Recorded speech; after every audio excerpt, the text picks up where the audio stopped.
யோசிச்சாங்க. ஏன்னா மலையாளத்தில் இந்த டைட்டில் எப்படி கொண்டு போய் சேர்க்குறோம், ஏன்னா ஒரு டைட்டில் ரொம்ப இம்பார்ட்டன்ட் படத்துக்கு. ஸோ அந்த கேட்கும்போது அந்த புதுசாக அந்த ஃபீல் அது கேரளாவில் ரொம்ப ஒர்க்காக இருக்குது. ஸோ அதனால தான் பல்ட்டிங்கிற டைட்டில் சூஸ் பண்ணுவோம். சாய் அபை, கங்க்ராச்சுலேஷன், உங்களோட ஃபர்ஸ்ட் ஸ்டேஜ் ஃபர்ஸ்ட் படம்னு நினைக்கிறேன். ஸோ நிறைய ஆல்பம் சாங் வந்து நிறைய ஹிட் ஆயிருக்கு, நிறைய இன்ஸ்டியூஸ்க்கு போயிருக்கு.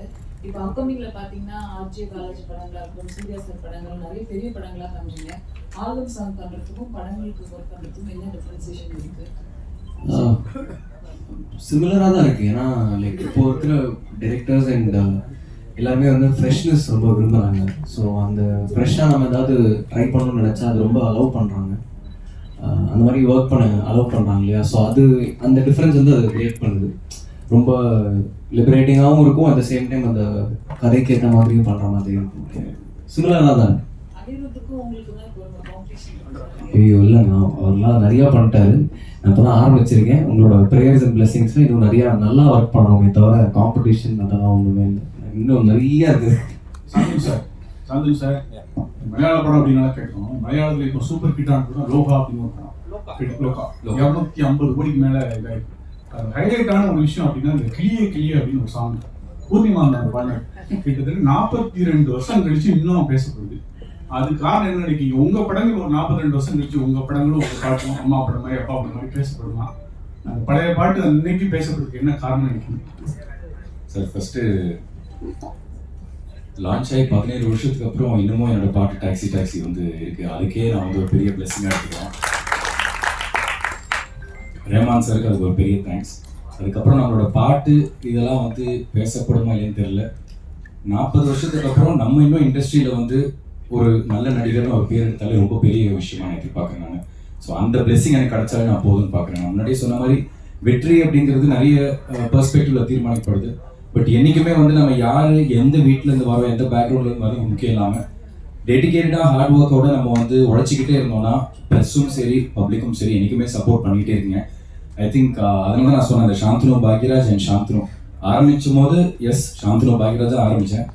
பட் இன்னைக்கு வரைக்கும் நான் ஓடிட்டு இருக்கேன்னா அது வந்து சாந்தனுங்கிற ஒரு தனிப்பட்ட நபரை தான் வந்து எல்லாருமே பார்த்து சப்போர்ட் பண்ணியிருக்கீங்க. ஸோ அது வந்து இன்னும் நீடிக்கணும். நீங்கள் சொன்ன மாதிரி அது ஒரு பிளெஸிங்காகவே எடுத்துக்கிறேன். நீங்கள் சும்மா சொன்னீங்களா இல்லை ஆத்மாத்மா சொன்னீங்களான்னு தெரியல. 40 வருஷத்துக்கு அப்புறம் எனக்கு அது என்னோட பேர் என்ன நின்று எல்லாரும் என்னை பற்றி பேசினாங்கன்னா அது ஒரு பெரிய பிளெஸிங் தான் சார். சார் படத்தில் 4 கதாநாயகன்னு சொன்னீங்க சரிங்களா? அதில் பெஸ்ட் ஆக்டர் யாருக்கு கொடுக்கலாம் நீங்களே சொல்லுங்க. எங்கே இருக்கீங்கன்னா ஓகே சொல்லுங்கள். பெஸ்ட் ஆக்டர், ஏன்னா நீங்கள் செலக்ட் பண்ணது எல்லாருமே நல்ல ஆர்டிஸ்ட் சரிங்களா? யார் வந்து நல்லா பர்ஃபார்மன்ஸ் பண்ணியிருக்கா? இல்லைங்க, நான் எப்படி ஒரு பெர்ஃபார்மன்ஸ் பார்க்குறேன்னா ஒரு சீனில் ஒருத்தர் இப்போ ஷெயின் நல்லா சாந்தனு ப்ரோ நல்லா பெர்ஃபார்ம் பண்ணாங்கன்னா ஷெயின் அதை நல்லா பெர்ஃபார்ம் பண்ணுவான். அடுத்த டைலோ சாந்தனு ப்ரோ இன்னும் ஸ்கோர் பண்ணுவார். அந்த 2 பசங்க இன்னும் ஸ்கோர் பண்ணுவாங்க. ஸோ எப்பவுமே அவங்களுக்குள்ள அந்த சீனை நல்லா கொண்டு வரதான் காம்படிஷன் இருந்தது தவிர அவங்களுக்குள்ள காம்படிஷன் இருந்தது கிடையாது. ஹெல்த்தியாக, ஏன்னா எனக்கு வந்து 4 ஸ்டார்ஸ் வச்சு படம் 4 பசங்க வச்சு பண்ணுறேன். ஏன்னா சாந்தனு ப்ரோ வந்து இங்கே தமிழில் அவரு இங்கே ஒரு ஹீரோ, ஷெயின் வந்து கேரளாவில் ஹீரோ, 2 புது பசங்க. ஸோ எனக்கு தெரியல எவ்வளோ ஹீரோஸ் எவ்வளோ ஸ்டார்ஸ் வந்து இதுக்கு ஒத்துக்குவாங்கன்னு. ஏன்னா ஈக்குவல் ஸ்பேஸ் அவங்க 2 பேருக்கும் கொடுத்து இந்த படத்தை பண்ணியிருக்கோம். அது வந்து பெரிய விஷயம் சார். நான் வந்து அதை இங்கே சொல்லலை. ஷெயின் ப்ரோ சாந்தனு ப்ரோ அது பெரிய விஷயம். நீங்கள் ஒவ்வொரு சீனாக பாருங்க, எங்கேயுமே வந்து ஷெயினுக்குன்னு சொல்லிட்டு ஒரு அந்த மாதிரி அந்த மாதிரி இருக்காது. எல்லாருமே உதயன், குமார், மணி, ரமேஷ் அந்த 4 பேர் தான் தெரியுவாங்க. ஸோ அப்படி கேட்டிங்கன்னா 4 பேருமே எனக்கு சிறந்த நடிகர்கள் தான். எல்லாருமே சூப்பராக பண்ணியிருக்காங்க. Thank you. Hello Sai. Hello. Actually இதுக்கு முன்னாடி இருந்த மியூசிக் டைரக்டர்ஸ்க்குலாம் வந்து இந்த ட்ரெண்டிங் ப்ரெஷர் அப்படிங்கிறதே கிடையாது. பட் இந்த ட்ரெண்டிங்குள்ள இப்போ மாட்டிருக்கீங்க. ப்ளஸ் ஆல்சோ பாட்டு மட்டும் இல்லாமல் பிஜிஎம்மும் வந்து கான்சன்ட்ரேட் பண்ண வேண்டிய ஒரு சிச்சுவேஷன் இருக்கு. இந்த சிச்சுவேஷன்ல நீங்க ஒரு மியூசிக் டைரக்டர் இப்பதான் வந்து ஸ்டெப் எடுத்து வைக்கும் போது எப்படி இருக்கு? இல்லை, நான் ட்விட்டர்லையும் இன்ஸ்டாலையும் இல்லை. ஸோ அதனால் மோஸ்ட் ஆஃப் த டைம் இந்த பிரச்சனை பஞ்சாயத்து இருக்காது. மோஸ்ட் ஆஃப் த டைம் இல்லை கிரிட்டிசிசம் அதெல்லாம் எடுத்துக்கணும்னு நினைக்கிறேன். நான் என்னென்னலாம் ஏதாவது சஜஷன்ஸ் இந்த மாதிரி சொல்லுவாங்க, இப்போயே நல்லா அதெல்லாம் எடுத்துக்கிட்டு நல்லா ஒர்க் பண்ணணும்னு ஆசைப்பட்றேன். அண்ட் அதையும் தாண்டி அது நிறையா டைம் சாப்பிடுதுன்னு நினைக்கிறேன் இந்த 2 விஷயங்களும். ஸோ அதனால் அது 2மே இல்லை. நான் வந்து ஒரு டைப் பேட் ஃபோன் வச்சு தான் இப்போது ஒர்க் பண்ணிட்டுருக்கேன் ஸ்டுடியோவில்.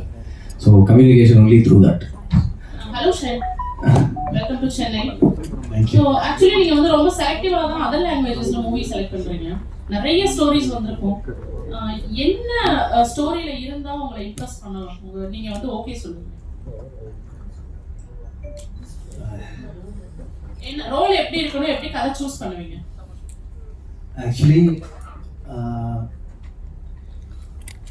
இப்போ நான் யோசிக்கிறேன்னா ஒரு கதாமூல்யமாக இருக்கணும், ஆனால் அந்த அட் த சேம் டைம் அது கொஞ்சம் கமர்ஷியலாக பேக்கேஜிங்காக இருக்கணும் தான் நான் நினைக்கிறேன். ஆனால் அப்படி இருந்தால் மட்டும்தான் தியேட்டரில் ஒரு கொஞ்சம் நிறைய ஆடியன்ஸை ஐ மீன் மாஸ் ஆடியன்ஸில் கூட அட்ராக்ட் பண்ண மாதிரி, ஆனால் எப்படி சொல்கிறது மசாலா என்டர்டெய்னர் மாதிரி இல்லை, கண்டென்ட் இருக்கணும், ஆனால் அதில் கொஞ்சம் கமர்ஷியல் ஃப்ளேவர் எல்லாம் இருந்தால் கொஞ்சம் கூட ஆடியன்ஸ்க்கு மாசாக அட்ராக்ட் பண்ண முடியும் தான் நினைக்கிறேன். சாந்தன சார் 17 வருஷத்துக்கு 16 வருஷத்துக்கு பிறகு இப்போ மலையாளத்தில் அறிமுகமாயிருக்கீங்க 2வது முறையாக. உங்களுக்கு என்ன மாதிரியான அதை ஏற்படுத்துகிறோம் படம்? சார் நான் முன்னாடியே சொன்ன மாதிரி சாந்தனு பாக்யராஜா அப்படின்னு பார்க்காம தங்கம்ல நடித்த சாந்தனு, ப்ளூ ஸ்டார்ல நடித்த சாந்தனு பார்த்து தான் வந்து உன்னி எனக்கு இந்த வாய்ப்பு கொடுத்தாரு.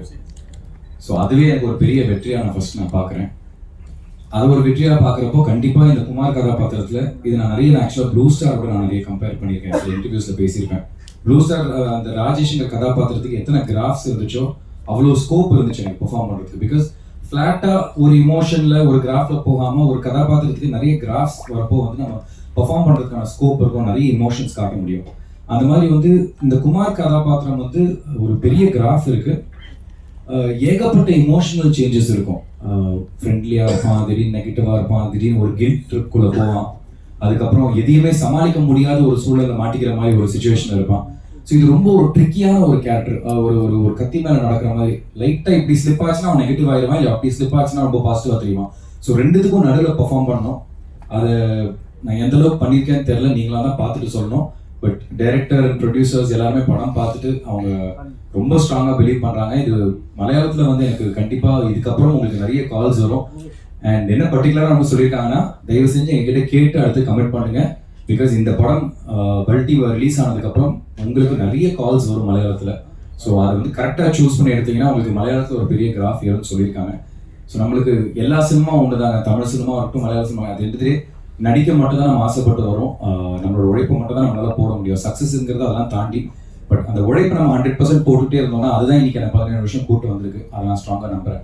ஸோ கண்டிப்பாக பல்டி முடிஞ்சதுக்கப்புறம் அதோட வரவேற்பு எப்படி இருக்குங்கிறது படம் பார்த்துட்டு நீங்கள் ஆடியன்ஸ் தான் சொல்லணும். பட் கண்டிப்பாக என்னோட உழைப்பு வீண் போகாது அப்படிங்கிறத நம்புறேன்.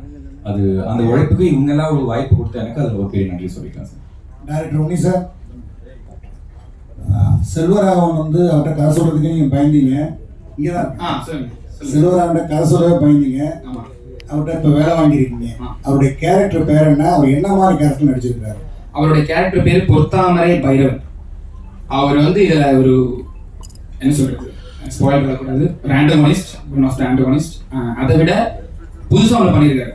ஸோ வை செல்வா சார்னா இந்த படத்தில் எங்களுக்கு வந்து இது வரைக்கும் அந்த மூடில் விஷுவலாக அந்த மாதிரி இமேஜ் வராத ஒருத்தர் வேணுங்கிற மாதிரி இருந்துச்சு.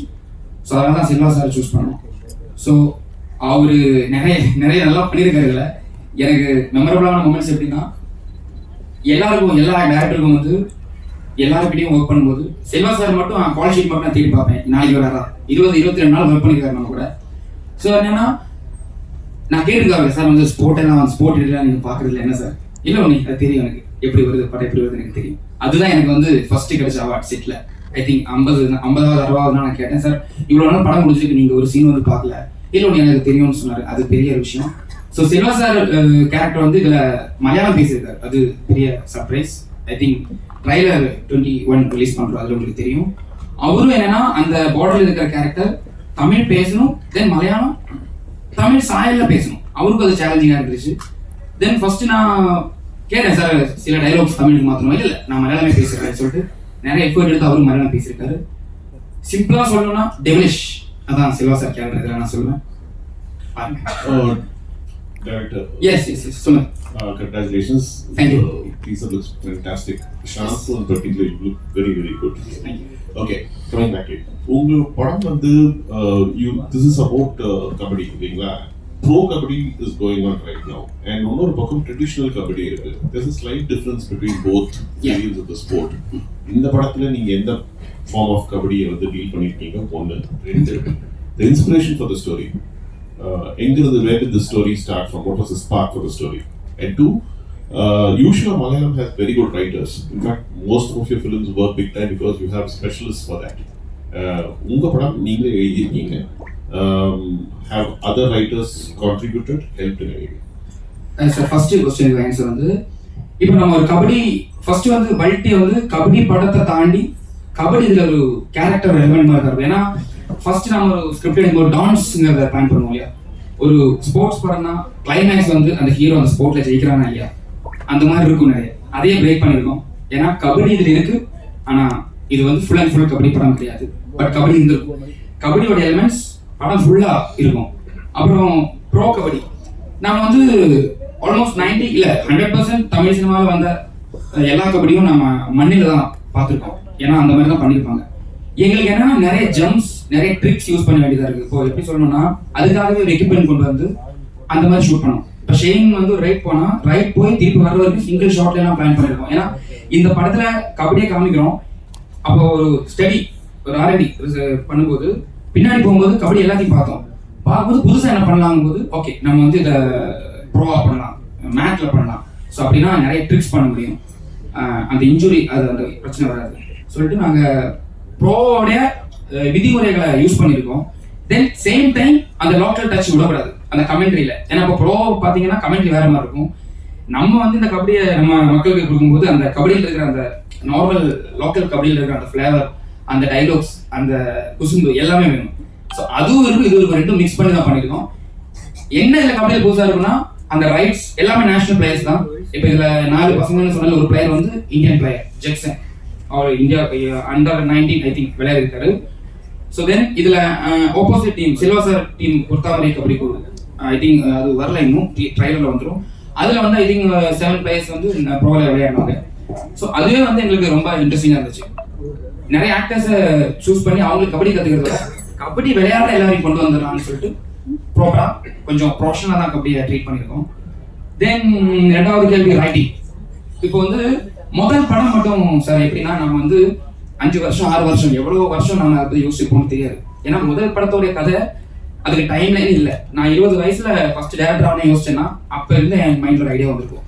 அதை ஃபில்டர் பண்ணி வேற கதைகளுக்கு ட்ராவல் பண்ணி மறுபடியும் இதுக்கு வந்து மறுபடியும் அதுக்கு போய் நம்ம கதையை சூஸ் பண்ணுறோம். அது வந்து அவ்வளோ டைம் நமக்கு கிடைக்குது. ஸோ நான் வந்து எல்லாத்தையும் எழுதி முடிச்சு நான் கதை எனக்குள்ள ஒரு கான்ஃபிடன்ஸ் வந்துச்சு இதுக்கு ஓகே. ஏன்னா என்னோட டீம் எல்லாருக்கையும் டிஸ்கஸ் பண்ணி கதை சொல்லி அந்த கிராஃபை சொல்லி ப்ளாட் பாயிண்ட்ஸ் சொல்லி அதை சேஞ்ச் பண்ணி மறுபடியும் எழுதி அந்த டைம் கிடைச்சது. நான் எப்பவுமே ஹெல்த்தியாக தான் பார்ப்பேன் கொலாபரேட் பண்ணுறதுக்கு அதர் ரைட்டர்ஸ் கூட. அது வந்து பெரிய விஷயம், ஹெல்த்தியான விஷயம். ஸோ அடுத்தடுத்த கட்டங்களில் நமக்கு அந்த டைம் கிடைக்காத இருக்கும்போது கண்டிப்பாக கொலாபரேட் பண்ணுவேன். இதுக்கு வந்து டைம் இருந்துச்சு நமக்கு. ஐ திங்க் அதான் சொன்னேன், டைமே இல்லை. பல்ட்டியோட ஸ்கிரிப்ட் எத்தனை டைம் எடுத்து எழுதுனா எல்லாம் போன 5 years 4 years மைண்ட் இருந்திருக்கும். தென் 1 year 1.5 year எழுதினேன். ஸோ அதனால தனியாக எழுதி அதை நான் ஃபீல் பண்ணதேன். டிடி ராமகிருஷ்ணன் சார்னு சொல்லிட்டு மலையாள கேரளாவில் பெரிய ரைட்டர். இதில் வந்து சில இடங்களில் கொஞ்சம் ஸ்ட்ராங்கான லார்ஜர் தேன் லைஃப் தாண்டி சில வேர்ட்ஸ் தேவையாக இருந்துச்சு. படத்தில் ஒரு வாய்ஸ் ஓவர் ட்ரீட்மெண்ட் பண்ணியிருக்கோம். அதுக்காக நான் அவர் வந்து எழுதியிருக்காரு அந்த அடிஷ்னல் டைலாக்ஸ் அவர் எழுதியிருக்காரு. அதுவும் எனக்கு ரொம்ப இன்ட்ரெஸ்டிங்காக இருந்துச்சு. Thank you sir. நீங்க இப்போ வந்து சக்சஸ்ஃபுல்லா வந்து உங்களுக்கே தெரியும், மல்டி டாஸ்க் ஹீரோஸ் கூட நடிக்கும் போது உங்களுக்கு வந்து ஒரு லெவல் வந்து உங்களுக்கே தெரியும். ஏன்னா நல்ல ஒரு ரேஞ்சில் போறீங்க, ஒரு கலெக்ஷன் ஆஃப் பாக்ஸ் ஆஃப் கலெக்ஷன்லாம் வருது. இப்போ சோலோவா நடிக்கும் போது ஒரு டென்ஷன் டைட்டெல்லாம் இருக்கும். இதுல எப்படி உங்களுக்கு தோணுது? மல்டி டாஸ்க் நடிக்கும் போது ஒரு ஃப்ரீடமா இருக்குதா எப்படி? அப்படி இல்லை சார். அது எண்டதுலேயே இது வந்து என்னோட படமும் தான். எப்படி ஷேர் இருந்தது அவரோட படம் ஃபீல் பண்ணுறதோ இது வந்து நானும் ஈக்குவலாக ரோல் பண்ணியிருக்கேன்னா அது என்னோட படமும் தான். நாளைக்கு படம் வந்து அந்த அளவுக்கு கலெக்ஷன் ஆகலைன்னா அது வந்து ஒரு ப்ரொடியூசருக்கு எந்த அளவுக்கு பாதிக்குமோ, டேரக்டர் எந்த அளவுக்கு பாதிக்குமோ, கூட நடிச்ச நடிகர்களுக்கும் அதே பாதிப்பு தான் இருக்கும். ஸோ அந்த ப்ரெஷருங்கிறது எல்லாருக்குமே அது சோலோவாக நடித்தாலும் சரி, மல்டி ஸ்டாரில் நடித்தாலும் சரி, அதே ப்ரெஷர் தான் எல்லாருக்குமே இருக்கு. Right. Thank you all so much.